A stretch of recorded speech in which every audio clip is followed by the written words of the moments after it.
এবার ইব্রাহিম খলিলুল্লাহ ওই ময়ূরটাকে ডাক দিয়ে বলে আয় আয়। ডাক দিতে দেরি হয়েছে, ওই ময়ূরটার সাথে সাথে ইব্রাহিমের সামনে চলে আসছে। ইব্রাহিম খলিলুল্লাহ এবার কাকরে ডাক দিলেন, কাকটার সাথে সাথে সামনে চলে আসলেন। ইব্রাহিম ডাক দিয়ে বলে হে মালিক, এটা আমি আজকে আমার নিজ চোখে দেখলাম, তোমার প্রতি আমার মহাব্বতটা আরো বাড়িয়া গেল, তোমার প্রতি বিশ্বাসটা আমার আরো বাড়িয়া গেল। একদিন নমরুদ ইব্রাহিম খলিলুল্লাহকে প্রশ্ন করে, হে ইব্রাহিম, তুমি যে তোমার আল্লাহকে মানো, কি বুঝি আল্লাহকে মানো? কোন দিক থেকে বিবেচনা করি আল্লাহকে মানো? কোন দিক থেকে তোমার আল্লাহকে তোমার সবচাইতে বড় মনে হয় আমি নমরুদের চাইতো? ইব্রাহিম ডাক দিয়া বলে, আমার আল্লাহ তো ইহয়ী ওয়া ইউমীত, জীবন দেয় আবার মৃত্যু ঘটায়া ফেলে। এ নমরুদ, আমার আল্লাহকে জানোস? আমি কোন দিক থেকে আমার আল্লাহকে আমি আল্লাহ বলে স্বীকার করি? তো ইব্রাহিম খলিলুল্লাহ যখন এই প্রশ্নটা করলেন, নমরুদ বলে, কোন দিক থেকে তুমি তোমার আল্লাহকে আল্লাহ বলে স্বীকার করো? ইব্রাহিম খলিলুল্লাহ বলে, আমার আল্লাহ জীবনও দেয়, আমার আল্লাহ আবার মৃত্যু ঘটাইতে পারে, তুমি কি এটা পারবা নাকি? নমরুদ ডাক দে বলে, তাই নাকি? তোমার আল্লাহ জীবন দেয় আবার মৃত্যু ঘটায়, এটা করলে যদি আল্লাহ হইতে পারে, আমি নমরুদ এটা পারি। পাগলের কথা না এটা? এবার ইব্রাহিম খলিলুল্লাহ জানায় দেন, ক্বালা আনা ইহয়ী ওয়া ইউমীত। সকলে একটা নবীর নাম শুনছেন, হযরত ইব্রাহিম খলিলুল্লাহ। এই ইব্রাহিম খলিলুল্লাহ আল্লাহর পাগল, এর অর্থ হলো আল্লাহর বন্ধু। আর আমাদের নবী, প্রিয় নবী মুহাম্মদুর রাসূলুল্লাহ সাল্লাল্লাহু আলাইহি ওয়াসাল্লাম, তিনি হলেন হাবিবুল্লাহ, অর্থাৎ আল্লাহ আমার নবীর পাগল। আল্লাহ শুধু নবীর জন্য কিভাবে নবীকে খুশি করবে, কিভাবে নবী আল্লাহর প্রতি খুশি হবে, সব সময় চিন্তাধারা আল্লাহর থাকে এটা। আর হযরত ইব্রাহিম খলিলুল্লাহ, তিনার চিন্তা থাকে এটা, আমি আল্লাহকে কিভাবে খুশি করব, আল্লাহকে কিভাবে খুশি করলে আমি খুশি পাবো। আল্লাহ খুশি, আমি ইব্রাহিম খুশি। ঠিক আল্লাহ বলে, আমি আল্লাহ খুশি, আমার বন্ধু খুশি, আমার বন্ধু খুশি, তো আমি আল্লাহ খুশি। তো ইব্রাহিম খলিলুল্লাহ আল্লাহকে বলে, আল্লাহ তুমি বলে জীবন থেকে মৃত্যু ঘটাও, এটা কোরআনের মধ্যে আছে। وَإِذْ قَالَ إِبْرَاهِيمُ رَبِّ أَرِنِي كَيْفَ تُحْيِي الْمَوْتَى। ইব্রাহিম খলিলুল্লাহ আল্লাহকে জানাইয়া দেয়, হে মালিক, তুমি বলে জীবন থেকে মৃত্যু ঘটাও। আল্লাহ এবার বললেন, ক্বালা আওয়ালাম তুমিন, এটাকে তুমি বিশ্বাস করো না? আমি আল্লাহ জীবন থেকে যে মৃত্যু ঘটাইয়া ফেলি, আমি আল্লাহ একটা মানুষকে জীবন দেই, আবার তার থেকে রূহটা বের করে আবার রূহটা ঢুকাইতে পারি। হে ইব্রাহিম, তুমি কি এটা বিশ্বাস করো না? ইব্রাহিম ডাক দিয়া বলে, ক্বালা বালা ওয়ালাকিন লিয়াতমাইন্না কলবি। আয় আল্লাহ, আমি ইব্রাহিম তো বিশ্বাস করি তুমি সব দিক দিয়া অলরাউন্ডার, তুমি সব দিক দিয়া পারফেক্ট, তোমার মতন সাকসেসফুল কেউ নাই।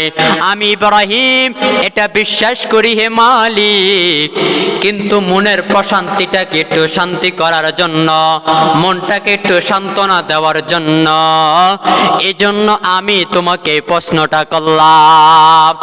আমি জানি আল্লাহ তুমি যে জীবন থেকে মৃত্যু ঘটাইতে পারো, এটা আমি ইব্রাহিম তো জানি, জানার পরও একটু মনের আকাঙ্ক্ষা থাকে না, একটু মনের মধ্যে একটু বাসনা থাকে যে যদি একটু নিজের চক্ষুতে যদি একটু দেখতে পারতাম তাহলে কতই না ভালো হতো, যদি একটু চক্ষু দিয়ে দেখি তাহলে আরো একটু মনোযোগ বেড়ে যাবে, তাহলে আরো একটু আল্লাহর প্রতি ভালোবাসা বেড়ে যাবে। তো ইব্রাহিম আল্লাহ কেমনে বলতেছে, এবার আল্লাহ তাআলা জানাইয়া দেয়, হে ইব্রাহিম, ক্বালা ফাকুদ আরবাতাম মিনাত তায়র, তুমি চারটা পাখি একত্রিত করো। মুফাসসির কারনেওয়ালারা বলেন, চারটা পাখি বলতে কোন কোন চারটা পাখির কথা বলছেন? কবুতরের কথা বলছেন, কাকের কথা বলছেন, চড়ুই পাখির কথা বলছেন, ময়ূরের কথা বলছেন। এই চারটা পাখিকে একত্রিত করিয়া ইব্রাহিম খলিলুল্লাহ সুন্দর করে আল্লাহর নামে জবাই জবাই করলেন। আল্লাহ বলে, হে ইব্রাহিম, এই 4টা পাখিকে তুমি একত্রিত করো। ইব্রাহিম খলিলুল্লাহ এবার 4টা পাখিকে একত্রিত করলেন।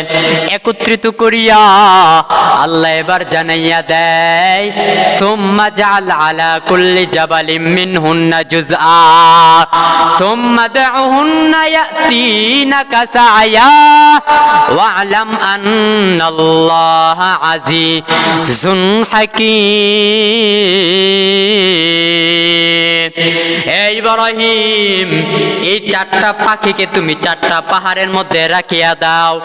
4টা পাখিকে যখন পাহাড়ের মধ্যে রাখিয়া দিলেন, আল্লাহ এবার বলে, হে ইব্রাহিম, এবার তুমি ময়ূর বলে একটা ডাক দাও। ইব্রাহিম খলিলুল্লাহ এবার সিংহাসনের মধ্যে বসিয়া পাহাড়ের দিকে ইঙ্গিত করে বললেন, ময়ূরায়। বলতে দেরি হইছে, আল্লাহর কসম, ওই ময়ূরটা সাথে সাথে ইব্রাহিমের সামনে চলে আসছে।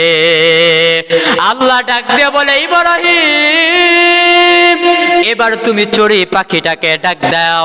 ইব্রাহিম খলিলুল্লাহ এবার চড়ুই পাখিটাকে ডাক দিলেন। ডাক দিতে দেরি হয়, সাথে সাথে চড়ুই পাখিটা সামনে চলে আসে। আল্লাহ ডাক দিয়া বলে, ইব্রাহিম, এবার তুমি ময়ূরটাকে ডাক দাও না। এবার ইব্রাহিম খলিলুল্লাহ ওই ময়ূরটাকে ডাক দিয়া বলে, আয় আয়। ডাক দিতে দেরি হয়েছে, ওই ময়ূরটা সাথে সাথে ইব্রাহিমের সামনে চলে আসছে। ইব্রাহিম খলিলুল্লাহ এবার কাকরে ডাক দিলেন। কাকটা সাথে সাথে সামনে চলে আসলেন। ইব্রাহিম ডাক দিয়ে বলে, হে মালিক, এটা আমি আজকে আমার নিজ চোখে দেখলাম। তোমার প্রতি আমার মহাব্বতটা আরো বাড়িয়া গেল, তোমার প্রতি বিশ্বাসটা আমার আরো বাড়িয়া গেল। একদিন নমরুদ ইব্রাহিম খলিলুল্লাহকে প্রশ্ন করে, হে ইব্রাহিম, তুমি যে তোমার আল্লাহকে মানো, কি বুঝি আল্লাহকে মানো?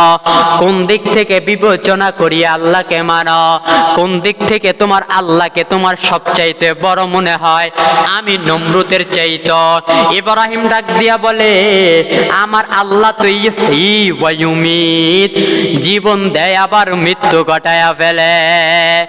এ নমরুদ, আমার আল্লাহকে জানোস?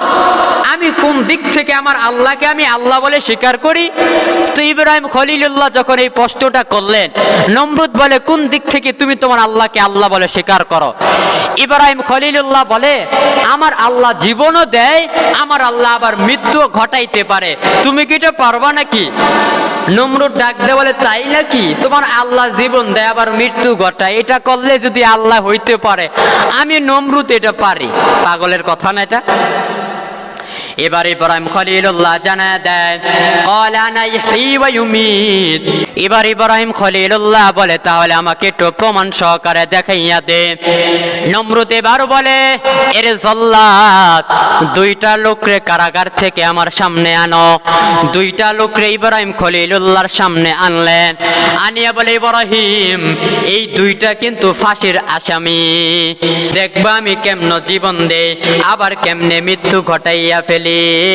ইব্রাহিম কয়, তাড়াতাড়ি দেখা, তোমার সামনে তো কোনো ছুরি নাই, তোমার সামনে তো কোনো তলোয়ার নাই, কিভাবে রূহ দিবা, আবার কিভাবে রূহটাকে বের করবা? এবার জল্লাদ একটা ছুরি আনলেন। বলে, এই ছুরিটা এবার নমরুদের হাতে নিলেন। হাতে নিয়া একটার কল্লা আলাদা করে ফেললেন। নমরুদ এবার ডাক দিয়ে বলে, ইব্রাহিম, তাকাইয়া দেখ, একটাকে জীবন দিলাম, আর একটাকে মৃত্যু ঘটাইয়া দিলাম। দেখ দেখ, একটাকে মারিয়া ফেলছি, আর একটাকে মারলাম না। বলে, তাহলে এটাকে আবার কি করবেন?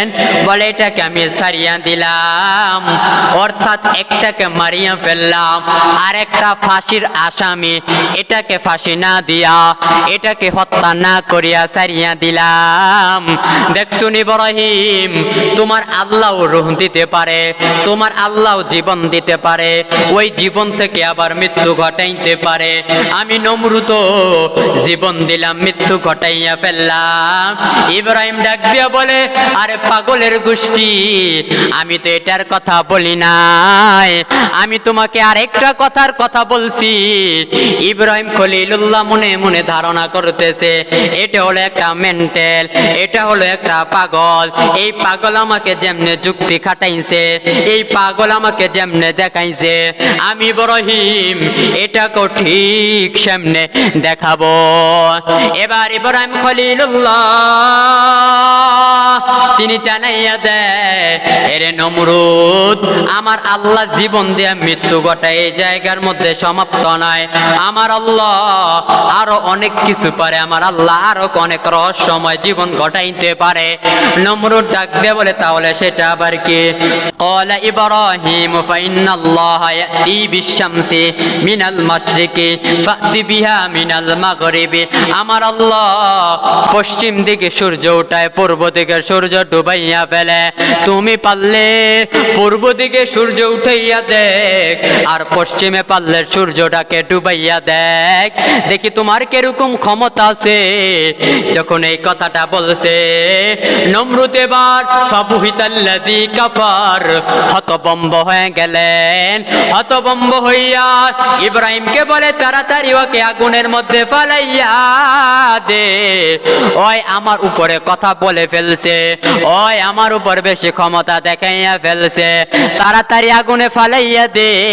ঠিক এই জামানার মধ্যে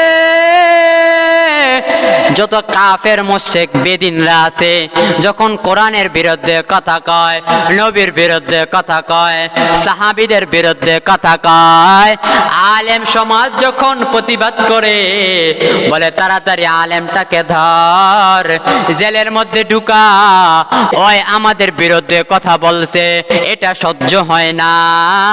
সাবধান, নমরুদের যেই পরিস্থিতি হইছে, কারুনের যেই পরিস্থিতি হইছে, হামানের যেই পরিস্থিতি হইছে, ফেরাউনের যেই পরিস্থিতি হইছে, এই স্বৈরাচারী শেখ হাসিনার যেই পরিস্থিতি হইছে, ঠিক হুবহু তাদেরও সেই পরিস্থিতি হবে। কথা বলেন ঠিক কিনা?